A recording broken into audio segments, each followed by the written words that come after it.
This book has a great title, but I have no idea how to pronounce it. From the mixed up files of Mrs. Basil E. Frankweiler. Frank Wheeler?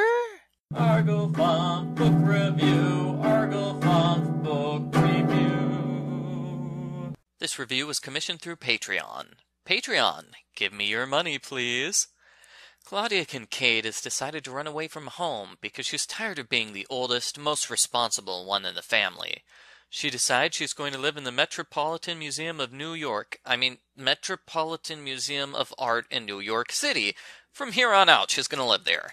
Claudia does a lot of planning, and she takes her younger brother Jamie along, mostly because he has a lot of money. That's easier than saving money herself.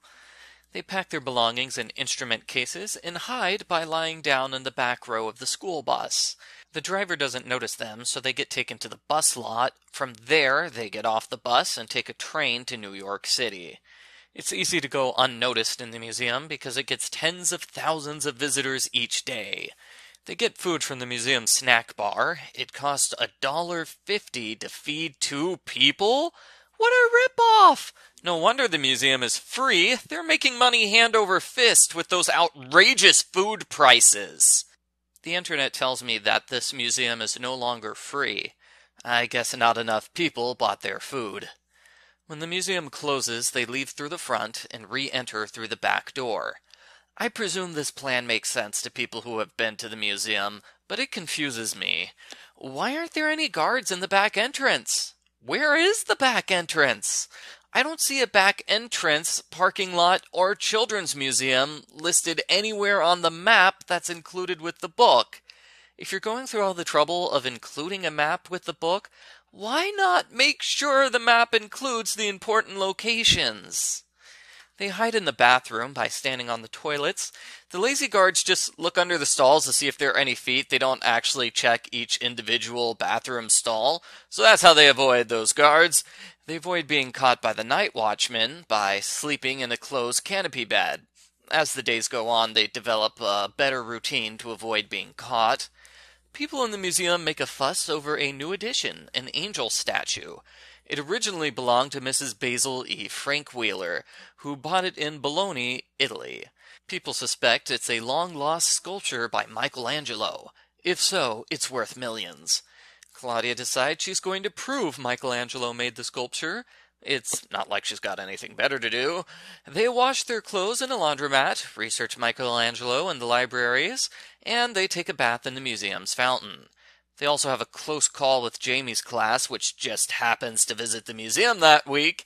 You'd think he would have known about a class field trip to the museum, but apparently not. The angel statue gets moved. They look at the velvet cushion it sat on, and they notice an inscription. It must have gone unnoticed because it's on the base of the statue. So they rent a P.O. box and send a letter to the museum explaining about this important clue.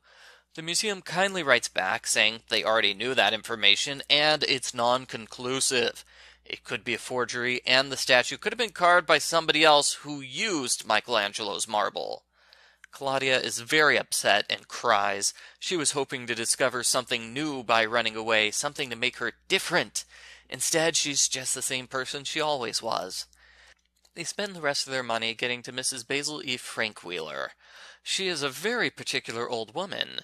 She shows off her giant wall of filing cabinets and tells them the answer is somewhere in her mixed-up files.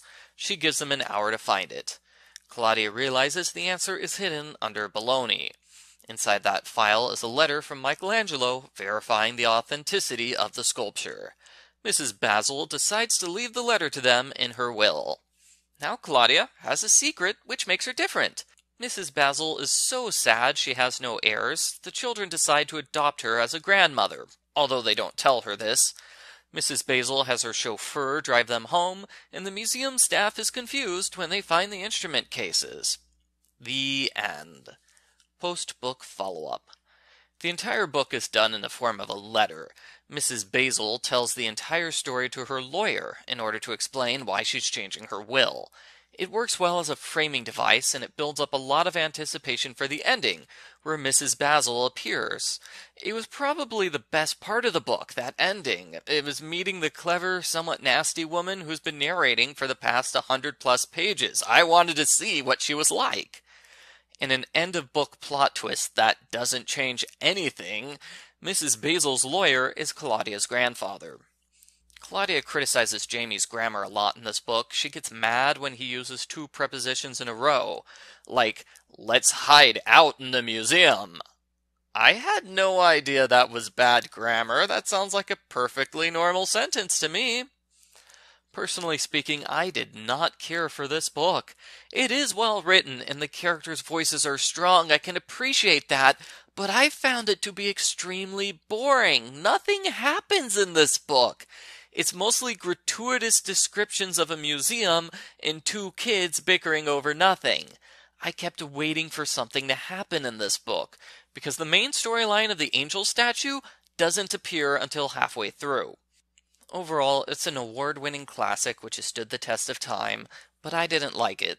I suppose I would have liked it better as a kid. The idea of running away and living in a museum is kind of neat, as is the idea of a magic statue which is worth millions if you could solve the mystery. However, the neat premise is tied to almost no plot, and it's got characters that didn't interest me besides the narrator. I give From the Mixed Up Files of Mrs. Basil E. Frankweiler a 2 out of 10. Maybe it's the museum, too. Like, if you've actually been to the museum, then you find this book way, way, way more interesting. That could also be it.